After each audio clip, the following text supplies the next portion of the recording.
Esther chapter 6. On that night the king could not sleep, and he gave orders to bring the book of memorable deeds, the chronicles, and they were read before the king. And it was found written how Mordecai had told about Bigthana and Teresh, two of the king's eunuchs, who guarded the threshold and who had sought to lay hands on King Ahasuerus. And the king said, "What honor or distinction has been bestowed on Mordecai for this?" The king's young men who attended him said, "Nothing has been done for him." And the king said, "Who is in the court?" Now Haman had just entered the outer court of the king's palace to speak to the king about having Mordecai hanged on the gallows that he had prepared for him. And the king's young men told him, "Haman is there, standing in the court." And the king said, "Let him come in." So Haman came in, and the king said to him, "What should be done to the man whom the king delights to honor?" And Haman said to himself, "Whom would the king delight to honor more than me?" And Haman said to the king, "For the man whom the king delights to honor, let royal robes be brought, which the king has worn, and the horse that the king has ridden, and on whose head a royal crown is set. And let the robes and the horse be handed over to one of the king's most noble officials. Let them dress the man whom the king delights to honor, and let them lead him on the horse through the square of the city, proclaiming before him, 'Thus shall it be done to the man whom the king delights to honor.'" Then the king said to Haman, "Hurry, take the robes and the horse, as you have said, and do so to Mordecai the Jew, who sits at the king's gate. Leave out nothing that you have mentioned." So Haman took the robes and the horse, and he dressed Mordecai, and led him through the square of the city, proclaiming before him, "Thus shall it be done to the man whom the king delights to honor." Then Mordecai returned to the king's gate, but Haman hurried to his house, mourning, and with his head covered. And Haman told his wife Zeresh and all his friends everything that had happened to him. Then his wise men and his wife Zeresh said to him, "If Mordecai, before whom you have begun to fall, is of the Jewish people, you will not overcome him, but will surely fall before him." While they were yet talking with him, the king's eunuchs arrived and hurried to bring Haman to the feast that Esther had prepared. So the king and Haman went into the feast with Queen Esther. And on the second day, as they were drinking wine after the feast, the king again said to Esther, "What is your wish, Queen Esther? It shall be granted you. And what is your request? Even to the half of my kingdom it shall be fulfilled." Then Queen Esther answered, "If I have found favor in your sight, O king, and if it please the king, let my life be granted me for my wish, and my people for my request. For we have been sold, I and my people, to be destroyed, to be killed, and to be annihilated. If we had been sold merely as slaves, men and women, I would have been silent, for our affliction is not to be compared with the loss to the king." Then King Ahasuerus said to Queen Esther, "Who is he, and where is he? Who has dared to do this?" And Esther said, "A foe and an enemy, this wicked Haman." Then Haman was terrified before the king and the queen. And the king arose in his wrath from his wine drinking and went into the palace garden. But Haman stayed to beg for his life from Queen Esther, for he saw that harm was determined against him by the king. And the king returned from the palace garden to the place where they were drinking wine, as Haman was falling on the couch where Esther was. And the king said, "Will he even assault the queen in my presence, in my own house?" As the word left the mouth of the king, they covered Haman's face. Then Harbona, one of the eunuchs in attendance on the king, said, "Moreover, the gallows that Haman has prepared for Mordecai, whose word saved the king, is standing at Haman's house, 50 cubits high." And the king said, "Hang him on that." So they hanged Haman on the gallows that he had prepared for Mordecai. Then the wrath of the king abated. Esther chapter 8. On that day King Ahasuerus gave to Queen Esther the house of Haman, the enemy of the Jews. And Mordecai came before the king, for Esther had told what he was to her. And the king took off his signet ring, which he had taken from Haman, and gave it to Mordecai. And Esther set Mordecai over the house of Haman. Then Esther spoke again to the king. She fell at his feet and wept, and pleaded with him to avert the evil plan of Haman the Agagite, and the plot that he had devised against the Jews. When the king held out the golden scepter to Esther, Esther rose and stood before the king, and she said, "If it please the king, and if I have found favor in his sight, and if this thing seems right before the king, and I am pleasing in his eyes, let an order be written to revoke the letter devised by Haman the Agagite, the son of Hammedatha, which he wrote to destroy the Jews who are in all the provinces of the king. For how can I bear to see the calamity that is coming to my people? Or how can I bear to see the destruction of my kindred? Then King Ahasuerus said to Queen Esther and to Mordecai the Jew, Behold, I have given Esther the house of Haman, and they have hanged him on the gallows, because he intended to lay hands on the Jews. But you may write as you please with regard to the Jews in the name of the king, and seal it with the king's ring. For an edict written in the name of the king and sealed with the king's ring cannot be revoked. The king's scribes were summoned at that time in the 3rd month, which is the month of Sivan, on the 23rd day. And an edict was written, according to all that Mordecai commanded concerning the Jews, to the satraps and the governors and the officials of the provinces from India to Ethiopia, 127 provinces, to each province in its own script, and to each people in its own language, and also to the Jews in their script and their language. And he wrote in the name of King Ahasuerus, and sealed it with the king's signet ring.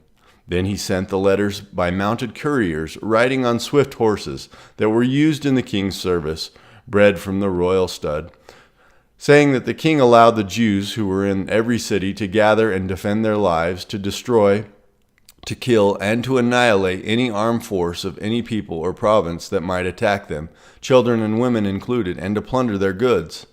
On one day throughout all the provinces of King Ahasuerus, on the 13th day of the 12th month, which is the month of Adar. A copy of what was written was to be issued as a decree in every province, being publicly displayed to all peoples, and the Jews were to be ready on that day to take vengeance on their enemies. So the couriers, mounted on their swift horses that were used in the king's service, rode out hurriedly, urged by the king's command, and the decree was issued in Susa, the citadel. Then Mordecai went out from the presence of the king in the royal robes of blue and white, with a great golden crown and a robe of fine linen and purple, and the city of Susa shouted and rejoiced. The Jews had light and gladness and joy and honor. And in every province and in every city, wherever the king's command and his edict reached, there was a gladness and joy among the Jews, a feast and a holiday. And many from the peoples of the country declared themselves Jews, for fear of the Jews had fallen on them. Esther chapter 9. Now in the 12th month, which is the month of Adar, on the 13th day of the same, when the king's command and edict were about to be carried out, on the very day when the enemies of the Jews hoped to gain the mastery over them, the reverse occurred. The Jews gained mastery over those who hated them. The Jews gathered in their cities throughout all the provinces of King Ahasuerus to lay hands on those who sought their harm. And no one could stand against them, for the fear of them had fallen on all peoples. All the officials of the provinces and the satraps and the governors and the royal agents also helped the Jews, for the fear of Mordecai had fallen on them. For Mordecai was great in the king's house, and his fame spread throughout all the provinces. For the man Mordecai grew more and more powerful. The Jews struck all their enemies with the sword, killing and destroying them, and did as they pleased to those who hated them.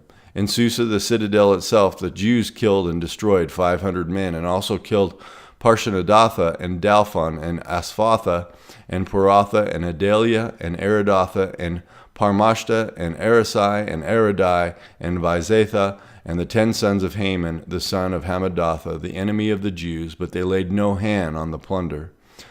That very day the number of those killed in Susa the citadel was reported to the king, and the king said to Queen Esther, In Susa the citadel the Jews have killed and destroyed 500 men, and also the 10 sons of Haman. What then have they done in the rest of the king's provinces? Now what is your wish? It shall be granted you. And what further is your request? It shall be fulfilled. And Esther said, If it please the king, let the Jews who are in Susa be allowed tomorrow also to do according to this day's edict.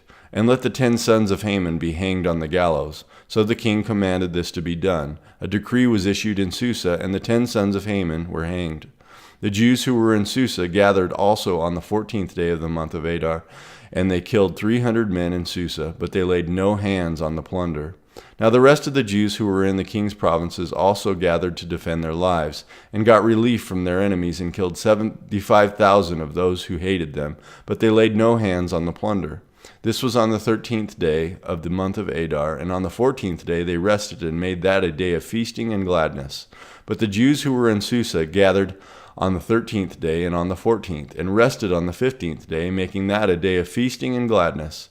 Therefore the Jews of the villages who live in the rural towns hold the 14th day of the month of Adar as a day of gladness and feasting, as a holiday, and as a day on which they send gifts of food to one another. And Mordecai recorded these things and sent letters to all the Jews who were in all the provinces of King Ahasuerus, both near and far, obliging them to keep the 14th day of the month of Adar, and also the 15th day of the same, year by year, as the days on which the Jews got relief from their enemies, and as the month that had been turned for them, from sorrow into gladness, and from mourning into a holiday, that they should make them days of feasting and gladness, days for sending gifts of food to one another and gifts to the poor. So the Jews accepted that they had started to do and what Mordecai had written to them. For Haman the Agagite, the son of Hammedatha, the enemy of all the Jews, had plotted against the Jews to destroy them, and had cast that is, cast lots, to crush and to destroy them. But when it came before the king, he gave orders in writing that his evil plan that he had devised against the Jews should return on his own head, and that he and his sons should be hanged on the gallows. Therefore they called these days Purim, after the term Pur.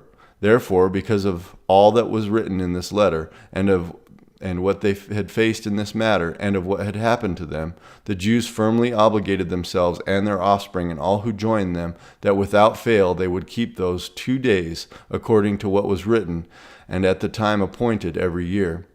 And that these days should be remembered and kept throughout every generation, in every clan, province, and city, and that these days of Purim should never fall into disuse among the Jews, nor should the commemoration of these days cease among their descendants. Then Queen Esther, the daughter of Abihail, and Mordecai the Jew gave full written authority confirming this second letter about Purim. Letters were sent out to all the Jews to the 127 provinces of the kingdom of Ahasuerus in words of peace and truth, that these days of Purim should be observed at their appointed seasons, as Mordecai the Jew and Queen Esther obligated them, and as they had obligated themselves and their offspring, with regard to their fasts and their lamenting. The command of Esther confirmed these practices of Purim, and it was recorded in writing. Esther chapter 10. King Ahasuerus imposed tax on the land and on the coastlands of the sea, and all the acts of his power and might, and the full account of the high honor of Mordecai to which the king advanced him, are they not written in the book of the Chronicles of the kings of Media and Persia?